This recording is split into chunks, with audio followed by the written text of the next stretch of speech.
Chers élèves, salut! Dans notre nouvelle leçon d'orthographe, nous allons apprendre à former le pluriel des noms composés. Examinons de près l'exemple suivant. Durant la période du confinement, les conducteurs doivent avoir des laissez-passer. Durant la période du confinement, les conducteurs doivent avoir des laissez-passer. La période du confinement est tout simplement la période que nous vivons actuellement. Nous sommes en confinement, c'est-à-dire que nous sommes obligés de rester à la maison. Vous voyez le nom composé laissez-passer, c'est un nom au pluriel, mais les deux éléments qui le composent, laisser et passer, aucun des deux éléments ne prend la marque du pluriel. Alors, étudions les règles qui gouvernent la formation du pluriel des noms composés. Première règle, les verbes, les adverbes et les prépositions ne prennent aucune marque du pluriel. Je répète, les verbes, les adverbes et les prépositions ne prennent aucune marque du pluriel.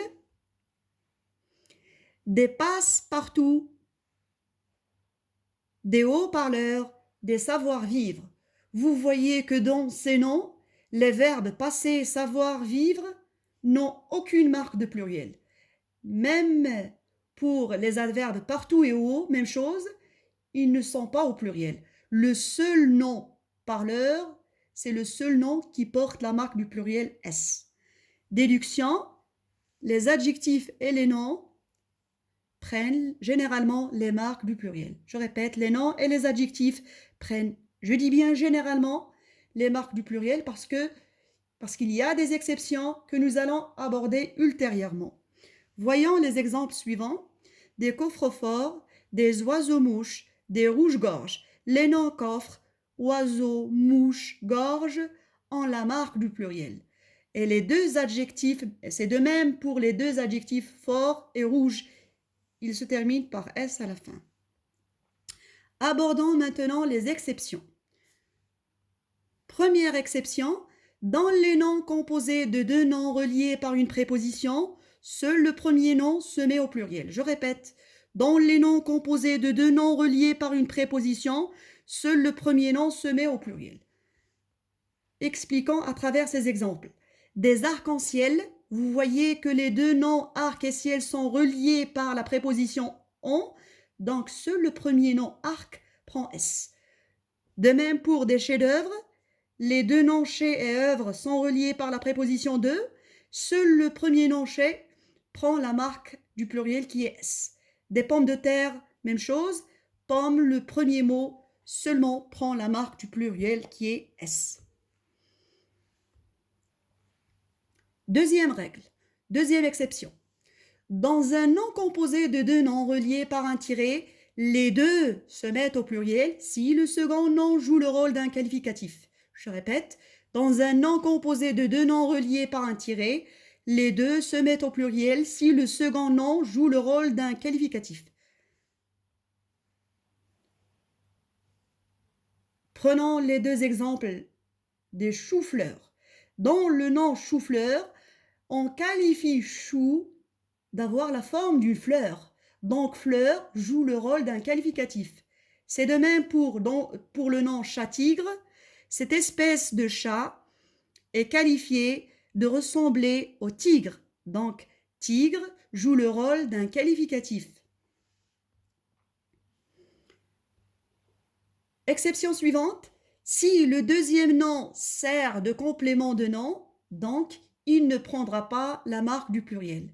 Je répète, si le deuxième nom sert de complément de nom, automatiquement, il ne prendra pas la marque du pluriel. Voyons pour le nom composé des timbres-poste, c'est-à-dire des timbres de poste. Donc poste joue le rôle d'un complément.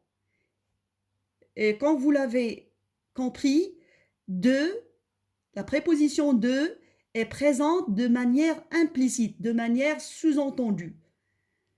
Donc seul le nom timbre prend S. C'est de même pour des années-lumière.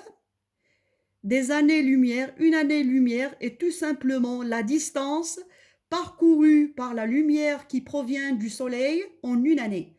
Donc on peut dire aussi des années de lumière. Donc vous remarquez présence implicite de la préposition de. Donc, seul le premier nom, année, prend la marque du pluriel, c'est-à-dire S. Des pauses café, c'est-à-dire des pauses pour le café. Alors, vous remarquez la présence implicite de la préposition pour. Seul le premier nom pause prend la marque du pluriel S. Dernière remarque, parfois le sens du nom ne permet pas sa transformation au pluriel.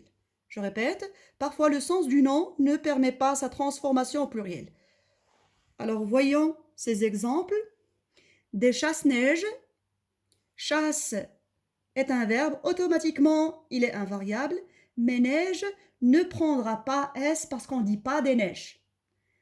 Même chose pour des gratte-ciel, gratte-ciel, des porte-monnaies, des lave-vaisselle, des lave-linge, des aides-mémoire. Alors vous voyez que pour les noms ciel, monnaie, vaisselle, linge et mémoire, le contexte ne permet pas leur transformation au pluriel.